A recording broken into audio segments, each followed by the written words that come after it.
जय हिंद दोस्तों, MD2 reader publication पर आप सभी का एक बार फिर से स्वागत है। आज मैं लेकर आया हूँ इंडियन जियोग्राफी से चैप्टर नंबर 12, जिसमें हम करेंगे सॉइल्स ऑफ इंडिया।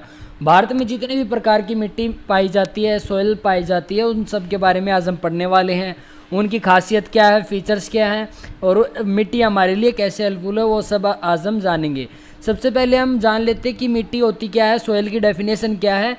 सॉइल जो है वो एक प्रकार का मिक्सर है ऑर्गेनिक मैटर का, किसी खाद का, मिनरल्स का, खनिज पदार्थों का, गैसेस का, लिक्विड्स का और ऑर्गेनिजम्स का। इन सब का एक मिक्सर है जिसे हम सॉइल बोलते हैं। और इसके कुछ इंपॉर्टेंट फंक्शंस भी हैं। जैसे सबसे पहला जो इम्पोर्टेंट फंक्शन इसका है कि वो प्लांट ग्रोथ में काफ़ी हेल्प करती है हमारे। जैसे कि आप सभी ने देखा होगा, प्लांट की जड़ें जो होती हैं वो मिट्टी के अंदर होती हैं, तो एक प्रकार से प्लांट ग्रोथ में हेल्प कर रही हैं। दूसरा जो है वो है कि वाटर स्टोरेज का एक बहुत ही अच्छा माध्यम है, साधन है। उसके अंदर वाटर स्टोरेज होता है। मिट्टी के अंदर नमी के बारे में आपने सुना होगा, अंडरग्राउंड वाटर के बारे में भी आपने सुना होगा।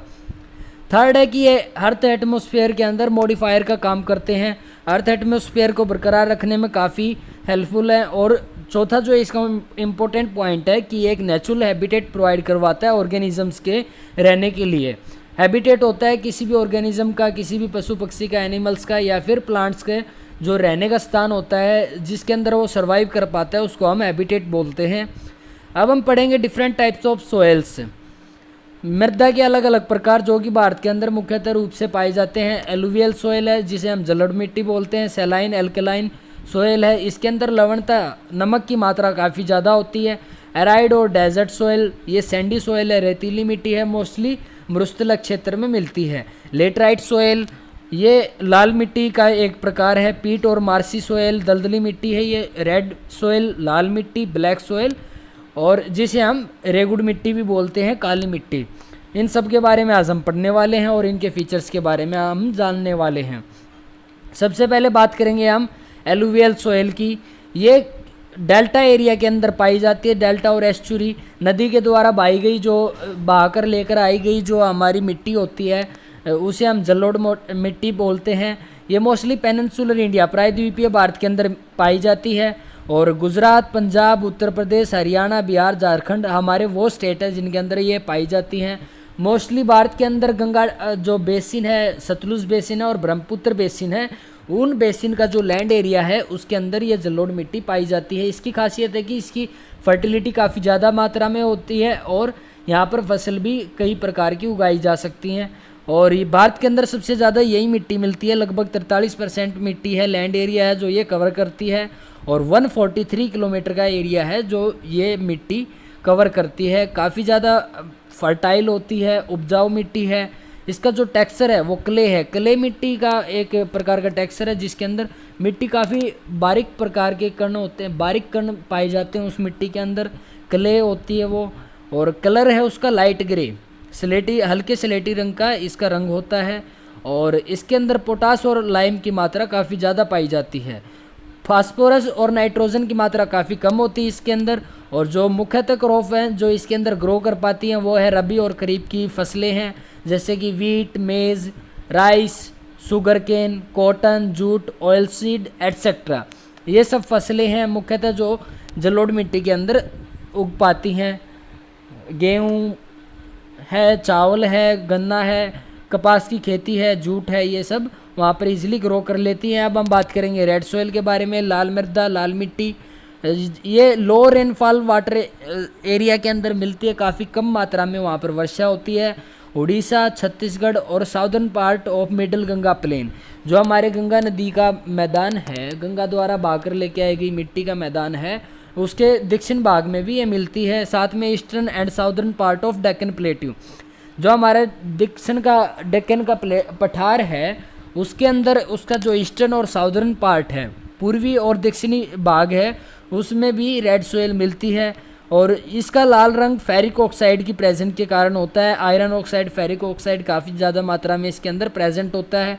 और आयरन और पोटास की मात्रा काफ़ी ज़्यादा होती है, जबकि नाइट्रोजन, फास्फोरस और ह्यूमस, इन तीनों की मात्रा काफ़ी कम होती है। ह्यूमस का मतलब होता है कि खाद जो कि फर्टिलिटी बढ़ाता है। ह्यूमस और ह्यूमिडिटी दो शब्द हैं जो आपने काफ़ी ज़्यादा मात्रा में सुने होंगे। हुमस का मतलब होता है कि खाद, जबकि ह्यूमिडिटी का मतलब होता है नमी या फिर आर्द्रता। पानी के अंदर मिट्टी के अंदर जो नमी प्रेजेंट होती है उसे हम ह्यूमिडिटी बोलते हैं, आर्द्रता बोलते हैं। जबकि हुमस जो खाद होता है फर्टिलिटी बढ़ाता है सोयल की। एक प्रकार से ये सूखे पत्ते और जो गोबर होता है उसके सूखने के बाद जब मिट्टी में मिलता है तो उससे भी खाद बनता है, उसे भी हम हुमस बोलते हैं। तो ये रेड सोयल के अंदर काफ़ी कम मात्रा में हुमस प्रेजेंट होता है। अब है जो फसलें रेड सोयल के अंदर ग्रो करती हैं वो है वीट, गेहूं की फसलें, राइस चावल की फसलें, कॉटन, कपास की खेती भी यहाँ पर होती है, पल्सिस दालें भी उगाई जाती हैं और शुगर केन गन्ने की खेती भी यहाँ पर होती है। और लगभग भारत के 18.5% एरिया में ये अवेलेबल है। अब हम बात करेंगे ब्लैक सोयल की, काली मिट्टी की। इसको हम रेगुर मिट्टी भी बोलते हैं। इसका कारण है कि यहाँ पर काफ़ी ज़्यादा मात्रा में कपास की खेती की जाती है, कॉटन कल्टीवेशन काफ़ी ज़्यादा मात्रा में होता है और इसकी जो वाटर रिटेनिंग कैपेसिटी होती है वो काफ़ी ज़्यादा होती है। ये काफ़ी ज़्यादा मात्रा में पानी सोख लेती है। कलर जो है इसका रंग होता है वो डीप ब्लैक, काफ़ी गहरा काले रंग की होती है ये। टेक्सचर इसका क्ले है, क्ले के बारे में मैं बता चुका हूँ, काफ़ी महीन मिट्टी होती है और इसके अंदर iron, lime, calcium, potassium, aluminium इन सब पदार्थों की काफ़ी ज़्यादा मात्रा में अवेलेबिलिटी होती है। अब इसके अंदर कमी भी पाई जाती है फास्फोरस और नाइट्रोजन की। और ये जो मेनली फाउंड स्टेट्स है जिन राज्यों के अंदर ये पाई जाती है वो है मध्य प्रदेश, गुजरात का कुछ एरिया, आंध्र प्रदेश, तमिलनाडु, साथ में कृष्णा और गोदावरी नदी की जो घाटियाँ हैं वहाँ पर भी काली मिट्टी पाई जाती है। और जो क्रॉप्स हैं यहाँ पर जो फसलें हैं वो हैं कॉटन, कपास की खेती काफ़ी ज़्यादा मात्रा में होती है, गन्ने की खेती भी यहाँ पर होती है, ज्वार भी है और तंबाकू भी, टोबैको जिसे हम बोलते हैं तंबाकू। भारत तीसरे नंबर पे है पूरे विश्व में तंबाकू की खेती करने में। अब हम बात करेंगे लेटराइट सोयल की, लेटराइट मृदा। ये इसके अंदर भी फेरिक ऑक्साइड की काफ़ी ज़्यादा मात्रा प्रेजेंट होती है और ये काफ़ी हाई टेम्परेचर वाले एरिया में मिलती है और यहाँ पर रेनफॉल भी काफ़ी ज़्यादा मात्रा में होता है, काफ़ी ज़्यादा वर्षा होती है यहाँ पर। और लीचिंग के रिजल्ट की वजह से इसकी फॉर्मेशन हुई है। लीचिंग का मतलब होता है कि केमिकल्स के द्वारा, केमिकल की वजह से जब मिट्टी से लिक्विड जो पदार्थ होते हैं वो अलग हो जाते हैं, जो बचता है वो मिट्टी हमारी लेटराइट सोयल कहलाई जाती है, उसे हम लीचिंग बोलते हैं। लीचिंग की वजह से ये फॉर्मेशन हुई है इसकी। और जो स्टेट्स हैं जहाँ पर ये पाई जाती हैं वो है कर्नाटक, केरल, मध्य प्रदेश, असम, तमिलनाडु। इन स्टेट्स के अंदर लेटराइट सोयल पाई जाती है और इसके अंदर आयरन ऑक्साइड की और पोटास की काफ़ी ज़्यादा मात्रा प्रेजेंट होती है, जबकि ऑर्गेनिक मैटर जो हमारे खाद हैं और नाइट्रोजन, कैल्शियम ये काफ़ी कम मात्रा में यहाँ पे होते हैं। इसका रंग भी एक प्रकार से लाल होता है क्योंकि इसके अंदर भी आयरन ऑक्साइड होता है। साथ में जो हमारी रेड सोयल है जिसके बारे में हम पढ़ चुके हैं उसके अंदर भी आयरन की मात्रा काफ़ी ज़्यादा होती है, जिस वजह से रेड कलर होता है उसका।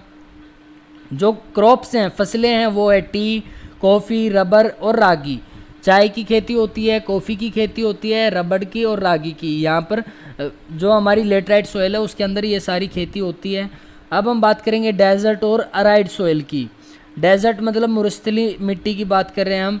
इसका जो टेक्सचर होता है वो सैंडी सोयल होती है, रेतीली मिट्टी होती है और इसके अंदर नमक की मात्रा भी काफ़ी ज़्यादा पाई जाती है और इसकी अंदर मॉइस्चर और हुमस की, खाद की और मॉइस्चर होता है कि नमी प्रेजेंट होना, ह्यूमिडिटी काफ़ी कम मात्रा में होता है। तो यहाँ पर आप सभी को पता है कि डेजर्ट के अंदर पानी की कमी काफ़ी ज़्यादा होती है, जिस वजह से इस मिट्टी के अंदर जो नमी है वो काफ़ी कम होती है। साथ में यहाँ पर मुख्यतः रूप से कैक्टस हैं, कैक्टस के प्लांट होते हैं, प्लांट वीड से कुछ ऐसे प्रकार के पौधे हैं जो सिर्फ राजस्थान के अंदर उग पाते हैं, इस मिट्टी के अंदर उग पाते हैं। उनके जो सरवाइव करने का रीज़न है उनकी जड़ें काफ़ी लंबी होती हैं, जिस वजह से वो पानी को ढूंढने में काफ़ी मदद करती हैं वो जड़ें उन पौधों की। कैक्टस हमारा मेन एग्जांपल है यहाँ पर। और ये जो एरिया है इसका जहाँ पर ये मिलती है वो है वेस्टर्न राजस्थान, राजस्थान के पश्चिमी भाग में, गुजरात के उत्तरी भाग में और पंजाब के दक्षिणी भाग के अंदर ये काफ़ी मात्रा में पाई जाती है। और इसके अंदर सोल्यूबल साल्ट, घुलनशील जो नमक पदार्थ होते हैं वो काफ़ी ज़्यादा मात्रा में होता है। फास्फोट भी इसके अंदर पाया जाता है। जबकि हुमस और नाइट्रोजन काफ़ी कम मात्रा में यहाँ पर होता है। टेक्सचर इसका सैंडी होता है, रेतीली मिट्टी होती है ये, और कलर इसका लाल से भूरे रंग की ये होती है, रेड टू ब्राउन होती है। और जो बार्ले, कॉटन, मिलेट्स और मेज़, ये सारी फसलें हैं जो यहाँ पर उगाई जाती हैं। अब हम सैलाइन और एल्कलाइन मिट्टी के बारे में बात करेंगे। सैलाइन और एल्कलाइन, सैलाइन का मतलब होता है लवणता की, नमक की काफ़ी ज़्यादा मात्रा में प्रेजेंट होना, जबकि जो एल्कलाइन का मतलब है कि पीएच स्केल के ऊपर जो एसिड और बेस होता है उसकी वजह से ये इसका पीएच स्केल काफ़ी हाई होता है और 8.5 से काफ़ी ज़्यादा ग्रेटर देन 8.5 होता है इसका पीएच स्केल। इस वजह से इसको एल्कलाइन बोला गया है। और ये गुजरात के सुंदरबन के एरिया में, और सुंदरबन हमारा डेल्टा भी है जो कि वेस्ट बंगाल के अंदर है, और पंजाब और हरियाणा के कुछ परसेंट एरिया के अंदर ये मिट्टी पाई जाती है।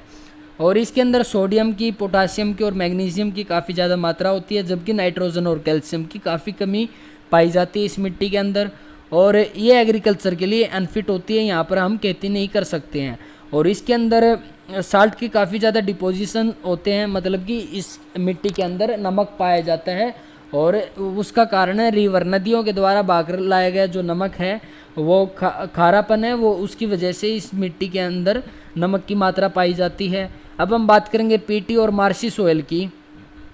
जो पीटी और मार्शी सोयल है दलदली क्षेत्र में पाई जाती है, काफ़ी ज़्यादा वर्षा होती है यहाँ पर, और ये भारत के अंदर काफ़ी कम मात्रा में पाई जाती है। और जैसे कि एरिया है केरल जहाँ पर पीटी सोयल मिलती है, और मार्शी सोयल है उसका एरिया है तमिलनाडु, बिहार और उत्तराखंड। ये 3 राज्य हैं जहाँ पर ये मार्शी सोयल मिलती है, दलदली मिट्टी मिलती है। यहाँ पर रेनफॉल काफ़ी हैवी होता है, मतलब कि काफ़ी ज़्यादा मात्रा में यहाँ पर वर्षा होती है। और ह्यूमिडिटी, नमी जो होती है मिट्टी के अंदर वो काफ़ी ज़्यादा होती है, पानी की कमी नहीं होती यहाँ पर। और वेजिटेशंस के लिए ग्रो करने यहाँ पर वेजिटेशन काफ़ी कम उग पाती हैं। वेजिटेशंस का मतलब होता है कि जो हमारी झाड़ियाँ हैं या फिर पेड़ पौधे हैं वो काफ़ी कम मात्रा में उग पाते हैं यहाँ पर। और ये काफ़ी भारी मिट्टी होती है और काले रंग की मिट्टी होती है, और फास्फेट और पोटास की काफ़ी कमी होती है यहाँ इस मिट्टी के अंदर। अब हम पढ़ेंगे फॉरेस्ट एंड माउंटेन सोयल के बारे में। जो हमारा फॉरेस्ट और माउंटेन सोयल है, मतलब कि जंगलों के अंदर पाई जाने वाली मिट्टी है, और पहाड़ों के अंदर जो मिट्टी पाई जाती है वो उसके बारे में हम पढ़ेंगे। ये हिमालय के हाई एल्टीट्यूड, मतलब काफ़ी ऊंचाई के ऊपर पाई जाती है हिमालय पर्वत में। और मोस्टली जो स्टेट है हमारे, सिक्किम है, अरुणाचल प्रदेश है और असम है, इनके अंदर ये पाई जाती है। ऑर्गेनिक मैटर, खाद काफ़ी ज़्यादा मात्रा में होता है, फर्टिलिटी काफ़ी ज़्यादा होती है, पोटास और फास्फोरस की काफ़ी कमी होती है इसके अंदर। और ये जंगलों के लिए काफ़ी हेल्पफुल है, परफेक्ट मिट्टी है एकदम से। काफ़ी ज़्यादा मात्रा में जंगल पाए जाते हैं यहाँ पर। आपने देखा भी होगा कि जो फॉरेस्ट एरिया है वो हमारे हिली एरिया के अंदर ज़्यादा होता है।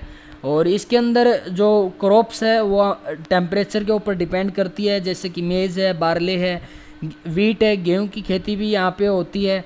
हाई एल्टीट्यूड के अंदर, मतलब काफ़ी एल्टीट्यूड होता है, ऊंचाई के ऊपर ये काफ़ी ज़्यादा मात्रा में ये फसलें होती हैं। जबकि कॉफ़ी है, टी है, चाय की खेती है, स्पीसीज मसालों की खेती है, वो भी केरल वगैरह के रीजन के अंदर ये होती है। असम में भी, अरुणाचल प्रदेश, सिक्किम में भी हमारी चाय की खेती होती है। तो ये खासियत है हमारी फॉरेस्ट की और माउंटेन सोयल की। डियर स्टूडेंट, ये आज के लिए काफ़ी है, और हमने मृदा का जो टॉपिक है वो पूरा कर लिया है। होप आप सभी को वीडियो काफ़ी पसंद आई होगी। लाइक, शेयर और कमेंट करना ना भूलें। MD2 रीडर पब्लिकेशन को भी सब्सक्राइब करना ना भूलें। आप सभी का एक बार फिर से बहुत बहुत धन्यवाद।